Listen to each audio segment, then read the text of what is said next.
दोस्तों, पाकिस्तान के मौजूदा वफाकी ढांचे के अंदर सिंध की हैसियत एक सूबे की मानद है।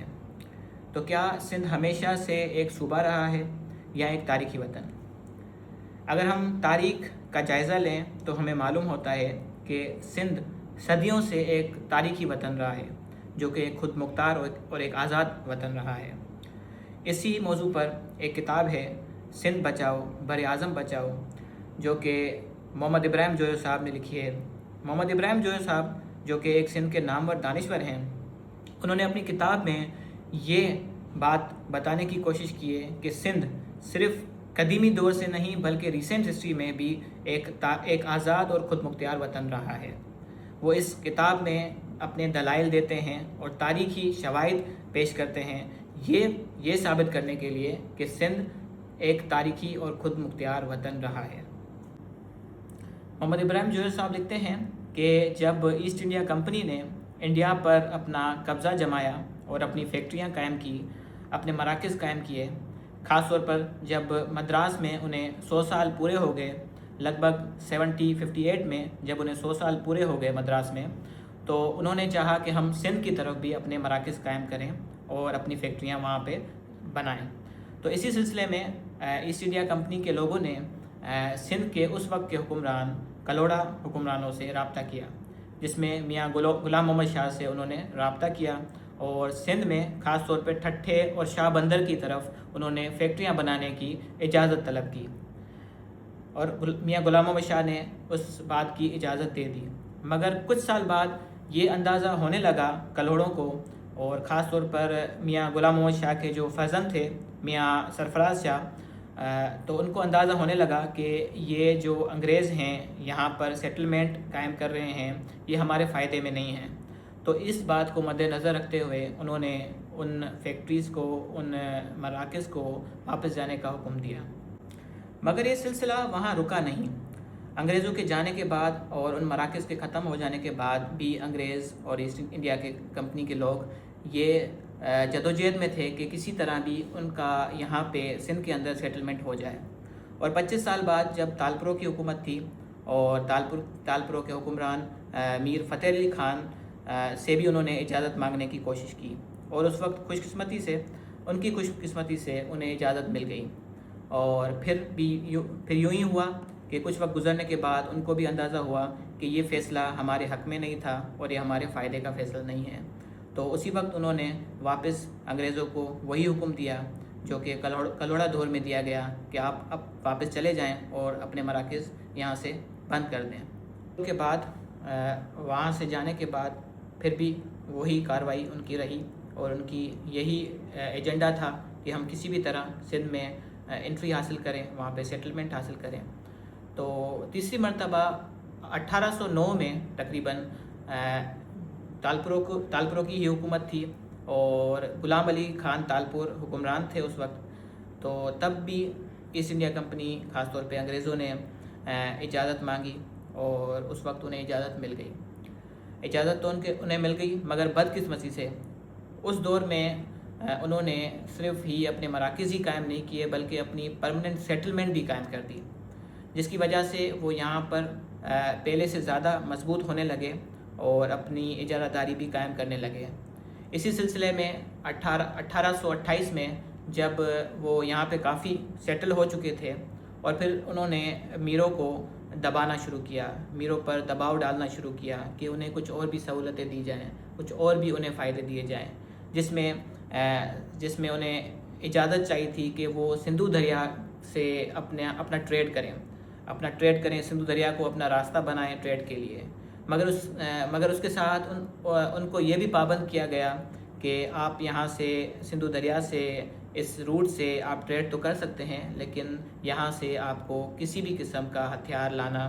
खुद के लिए या बेचने के लिए हरगिज़ इजाज़त नहीं है। और इसी शर्त पर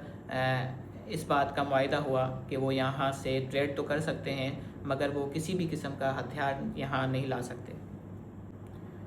दोस्तों, ये अब वो दौर है कि जब अब सिंध के अंदर अंग्रेज़ ईस्ट इंडिया कंपनी के ज़रिए अपने पैर मजबूत कर रहे हैं, अपने पाँव जमा रहे हैं, और 10 साल बाद ही एक तनाज़ा हुआ जो कि मीरों और रंजीत सिंह के बीच में था। मीर जो सिंध पर हुकूमत करते थे और रंजीत सिंह जो कि उस वक्त पंजाब के रीजन पर हुक्मरान था, उनके माबेन एक तनाज़ा हुआ जिसमें अंग्रेज़ों ने मीडिएटर का रोल अदा किया, सुलह कराने के लिए मीडिएटर का रोल अदा किया। उस मीडिएटर के रोल अदा करने के नतीजे में अंग्रेज़ों ने मीरों से कुछ और सहूलतें मुहैया करने की दरख्वास्त की,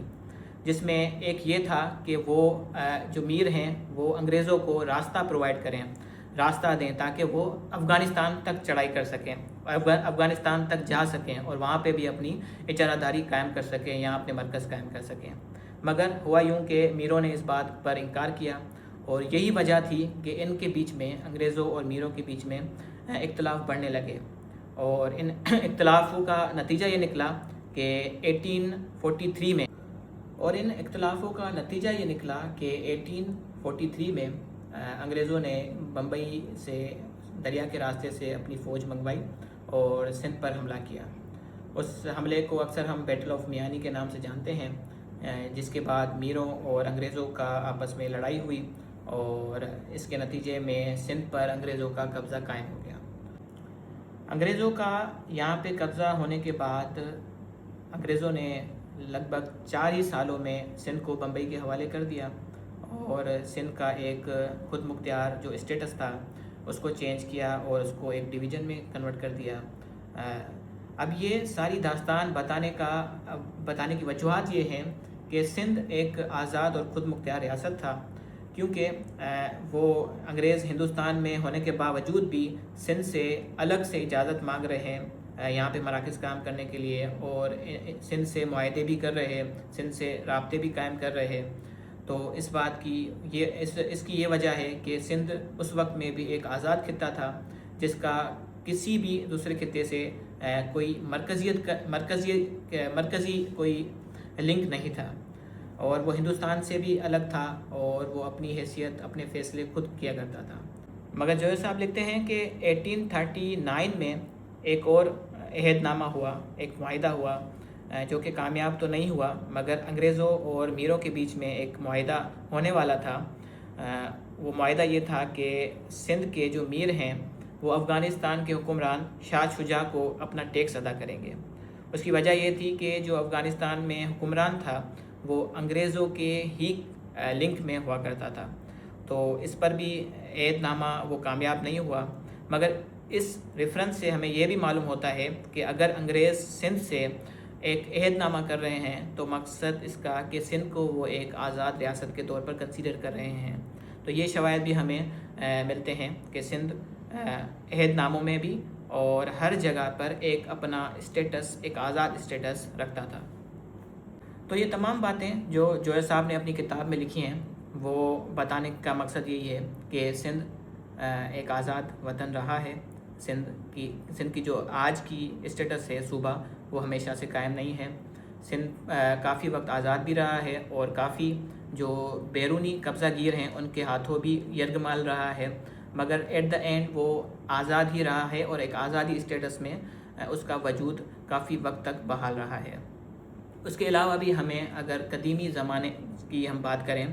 हम वेदों की बात करें, मोहनजोदड़ो की बात करें या राय डायनेस्टी की बात करें या ब्राह्मण डायनेस्टी की बात करें, तो उन दौरों में भी हमें सिंध एक आज़ाद और ख़ुद मुख्तियार वतन के तौर पर नज़र आता है।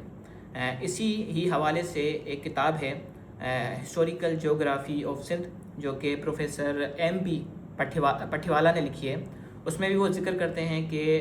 7वीं सेंचुरी में एक चाइनीज़ ट्रेवलर पाकिस्तान और सिंध के रीजन में आया था और फिर उसने जाके जिक्र किया अपनी डायरी में कि यहाँ एक खित्ता है जिसका नाम सिंध है, जहाँ पे एक किंगडम कायम है और वो किंगडम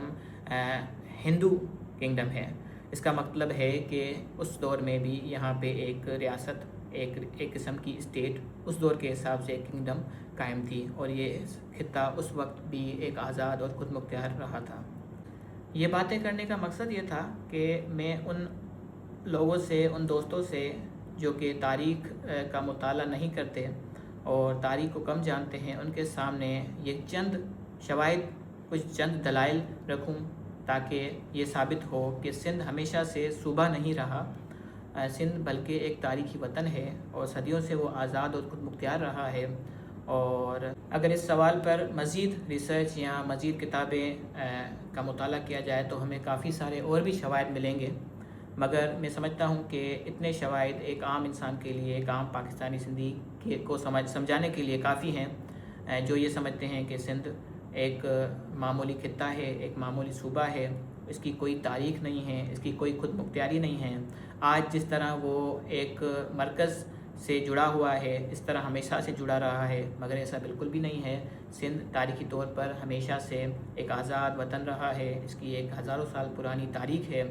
اور دنیا کی جو سب سے بڑی تہذیبیں ہیں ان میں سے ایک تہذیب سندھ میں رہی ہے۔ تو یہ اتنا کافی ہے ان لوگوں کے لیے، ان دوستوں کے لیے جو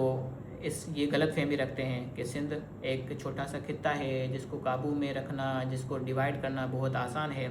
اور جس کو اپنے طریقے سے چلانا بہت آسان ہے، اور جو بیرونی قوتیں یہ سمجھتی ہیں، جو مرکزی قوتیں یہ سمجھتی ہیں کہ سندھ کوئی عام سا جس کی کوئی تاریخ نہیں ہے، ایک عام سا خطہ ہے، تو ان کے لیے یہ پیغام ہے، ان کے لیے میسج ہے کہ ایسی بات نہیں ہے۔ اگر آپ تاریخ کو پڑھیں، تاریخ کو سمجھیں، تو اس سے اندازہ ہوگا کہ یہ خطہ، یہ سندھ جس کو آپ صرف ایک معمولی خطہ سمجھتے ہیں، یہ ایک اپنی پوری بھرپور ایک رچ کلچر، رچ ٹریڈیشن، ایک رچ تاریخ رکھتا ہے۔ شکریہ۔